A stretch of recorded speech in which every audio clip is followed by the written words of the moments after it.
Literary Merit, a hip-hop podcast, is an educational podcast that analyzes the lyrics of hip-hop's most masterful wordsmiths to illuminate the universality of the human experience. Hip-hop is a living, breathing, artistic expression that offers keen social commentary and cultural insights. It is the heartbeat of the streets.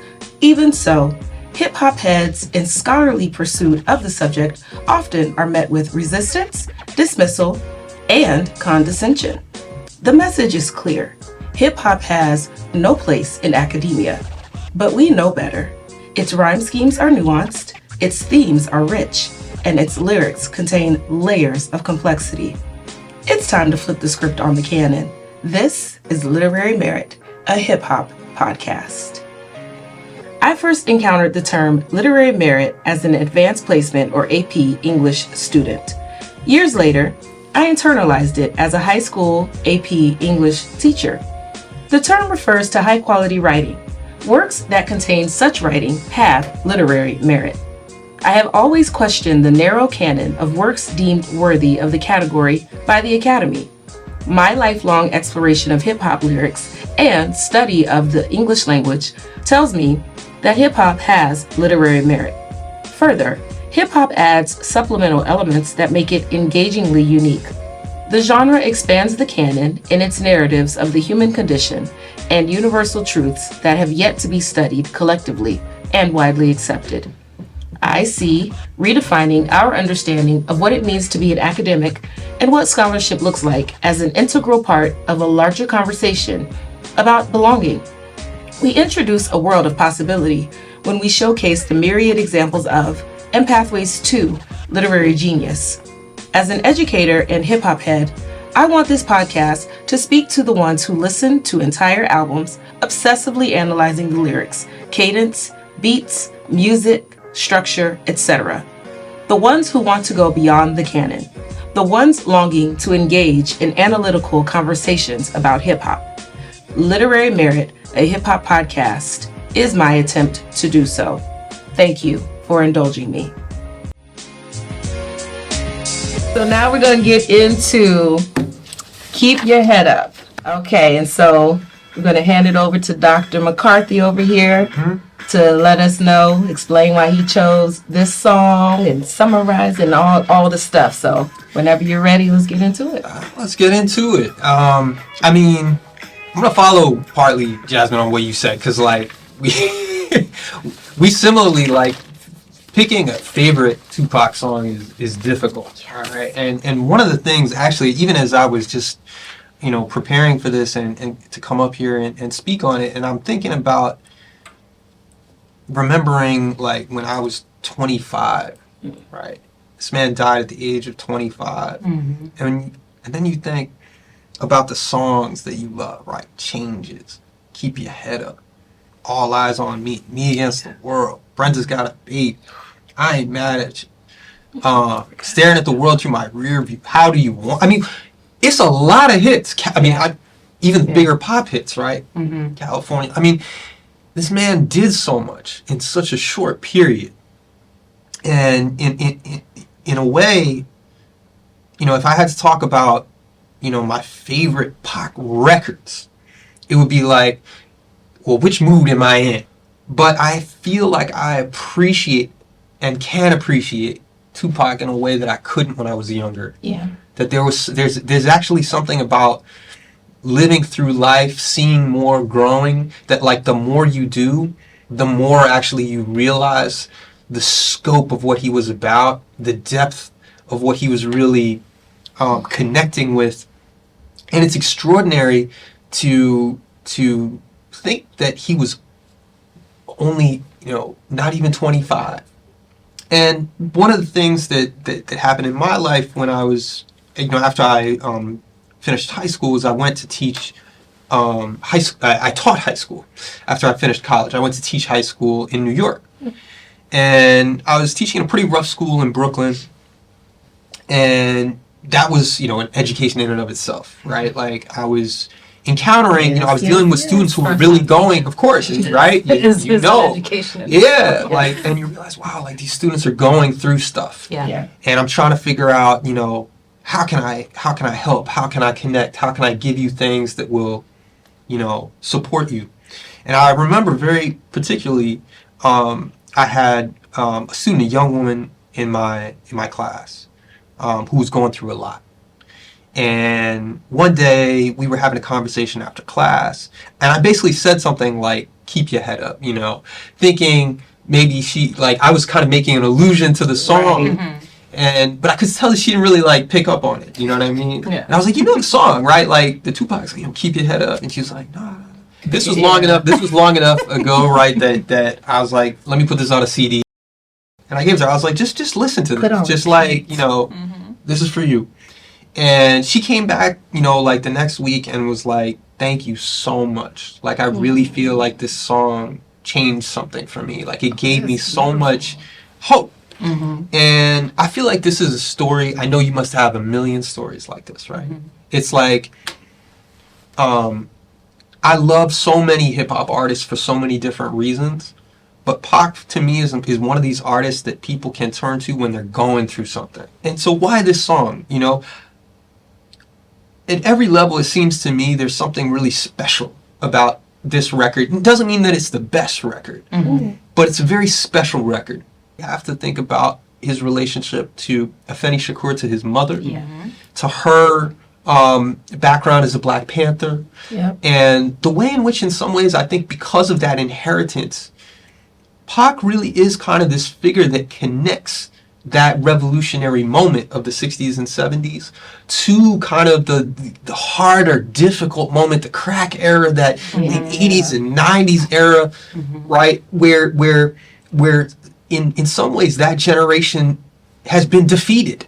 We see people blaming Black women in particular for, the situation, of violence, alleged, problems in the household and so on and so forth. There's always this kind of laying the blame at the foot of the Black woman, right? And here you have this rising, charismatic, swaggering, very masculine, some would say even macho figure, the gangster rapper, thug life, Tupac, right? And again, he was very successful within that image and in that lane, right? He doesn't have to necessarily make records with any kind of social messaging whatsoever. Nope. And no one can claim, right, that doing so would be like a commercial, to his commercial advantage. He really felt a commitment, which I think he gets from his mother.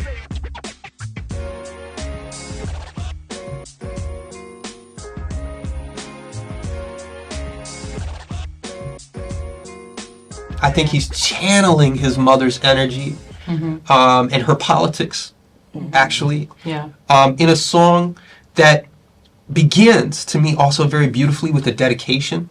A little something from my godson Elijah and a little girl named Kareem. And one thing to say about that, right, is that dedication, which comes right at the beginning, part of what that is also is Pac's commitment to the future, to the youth, right, to the children. That's what that's about, right? And that's, this vision that he has of knowing that we're in a very bad place in our society, in American life, as a community, but refusing in some sense to allow us to get into that despair, right? And saying, no, we got to keep our heads up, even as I'm going to acknowledge, right, what we're going through. I'm going to ask you to keep your head. Now, look at this. Only Pac can do this, right? We go a couple of lines in. Look at how much he gets in such a little space. Some say the blacker the berry, the sweeter the juice. I say the darker the flesh, then the deeper the roots. We're only 2-3 lines in. He's addressing colorism, right? This is one of the deepest problems in the Black community. I give a holler to my sisters on welfare. Tupac cares if don't nobody else care. This is a direct allusion, right, to the attack on Black women in terms of welfare queens and welfare mothers. He's saying, oh, people, the system is casting aspersions on you. I don't. I support you. And yes, I'm going to talk about, I'm not pretending you're not in poverty. I'm not pretending people aren't on welfare. But if don't nobody else care, I care, right? I'm going to put a positive message to you. And I know they like to be, the very next line, I know they like to be down for domestic abuse. Yes. we're what, 3-4 lines in. This man's already addressed colorism, domestic abuse, and the discourse around shaming black women and poverty, and we're not even 3-4 lines in, right? We're just getting started, right? I mean, to me, there's so many lines that really, catch the heart, that really touch you. I just want to highlight a couple of them. One that, I think gets quoted a fair amount, but that I love a lot is, I remember Marvin Gaye used to sing to me. I was just looking at Had me feeling like black was the thing to be. Right? That message of pride, calling back to that James Brown era, I'm black and I'm proud, also connecting the musical generations, right? And building that continuity. And then I have to say, maybe one of the most standout lines on this, in any song, and certainly in the Tupac catalog, it's time to heal our women, be real to our women. And if we don't, we'll have a race of babies that will hate the ladies that make the babies. And since a man can't make one, he has no right to tell a woman when and where to create one. I just want to say something. I actually did some research on this because I had it down in my mind.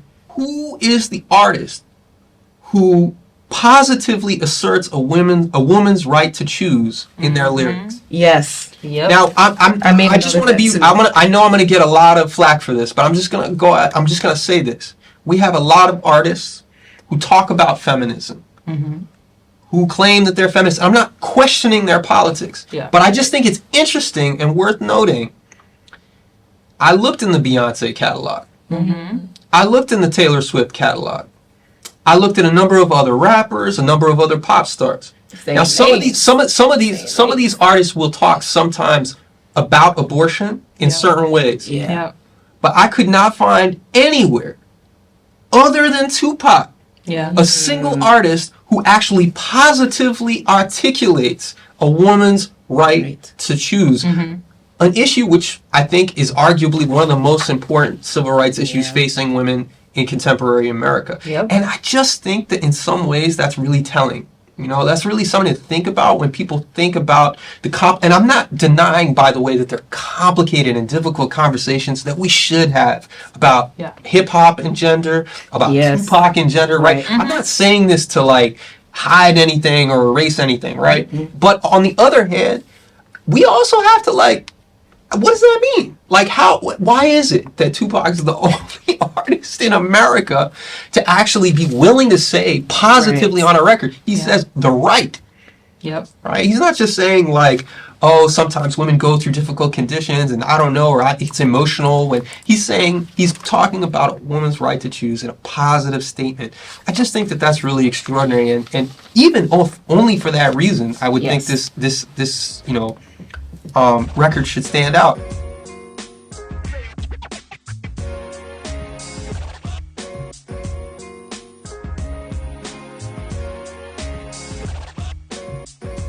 But then, Jasmine, what you were talking about earlier, and we see this is much more common theme across so many of Pac's records, right?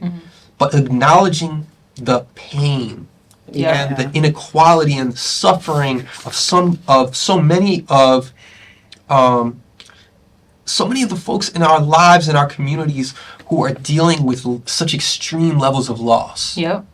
And what you were saying earlier, I flashed immediately right to that incredible line. I know we all it still gives me chills, right? While the rich kids is driving Benz, I'm still trying to hold on to my surviving friends. But that's a hell of a contrast. That's the note I put. That's a hell of a contrast. And it's real. It is so real. It's so real. Oh my gosh. Yeah. And I just think that, this is just all on the same record. Yes. And one of the things to me about Pac is that I love Kendrick Lamar, right? And I think, in some ways, there are a lot of people I talk to who say to me, man, Kendrick is the voice of my generation. And I wouldn't disagree with that. I love Kendrick's records. But here's the thing, right? like, what's interesting to me is that when I listen to Kendrick, what he does in some ways is he gives you an insight. In a way, it's kind of similar to Nas, actually, but he really gives you a personal vision of the world. Yeah. Mm-hmm. Do you know what I'm saying? You really hear it, and it's very particular, right? Like, it's not really like you necessarily even relate, but he makes it fascinating. Yeah. Right? He pulls you into his world. Mm-hmm. And you connect with, the passion and the intelligence. Yeah. And also, like Pac, he really has a lot of interest in social questions. He brings real thought to his lyrics. All of that. Pac is different. Mm-hmm. The thing to me about Pac is I think to me, one of the only artists that I can think of where on every record, it's not him. You see what I'm saying? It's always a collective experience. Yes. Yeah. It always sounds like the voice of a we. Yeah. It has this general quality. Mm-hmm. You know what I'm saying? Yeah, absolutely. It's like he's always speaking for a people in struggle rather than for his own personal experience. Yeah. And I'm not sure quite, how to define that or how to describe what that is, but to me, there's something just very special and unique about that, and I think it explains to me why, even though people have different ways of relating to Pac, mm-hmm. everyone finds some way to relate to Pac. You know what I mean? It's like there's a way in which I think he feels to me a little bit like and his early death has something to do with this as well. But he feels like a figure who's symbolic, whose voice is symbolic, whose presence has this kind of aura. Mm-hmm. And it's like, it's not about the particularity of, the wordplay or the particularity or, this or that. It's really like, it's him. Yeah. It's what he stood on, what he stood for, and the notion that he was trying to give us something. Mm-hmm. So speaking of that, what is the thing? What is the personal vision, the thing that he brought to you? Where do you see yourself in this song, or in, if you want to expand it to Tupac in general, but where is it in here that you feel like it's like you? I think even in Keep Your Head Up, I think one of the things for me, right, but it's also really in Changes, mm-hmm. is I really connect with what I see in Pac as a kind of very direct realism about the world. Like, he's not trying to sugarcoat anything. He's very, he's kind of very upfront about the notion that things are not okay. Mm-hmm. Yeah. That the situation is not good. Yeah. And in fact, it's worse than not good. There's a very dark quality to a lot of Pac's work. It's even almost gothic. Yeah. There's a really heavy sense that, he wants us to... Let me put it this way, right? As much as I love so much of hip-hop, including some of the most ultra-contemporary stuff that's out now, I think everyone will know what I mean if I say that, like, there's a way in which we sometimes turn to the music in order to turn away from the issues that are real. Absolutely. Yeah. I always really admired what I think is a kind of courage, an artistic courage in Pac. To, like, refuse to not look at the world as it is and insist on how serious the stakes are, how heavy it is. Yeah. Is there anything else that you want to say about Keep Your Head Up specifically? And then before we just launch into just a straight discussion.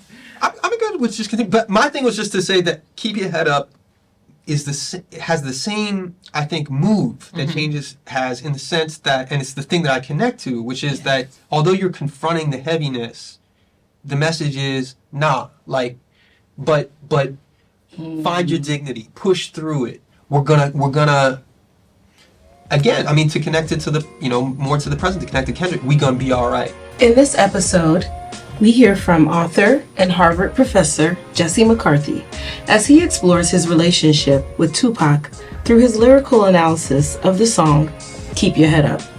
We hope that you enjoyed our conversation and learned something new. Join us next time as we compare notes and talk through the implications of Tupac's lyrics in hip-hop and their impact on the world. Until then, we wish you love, light, and hip-hop.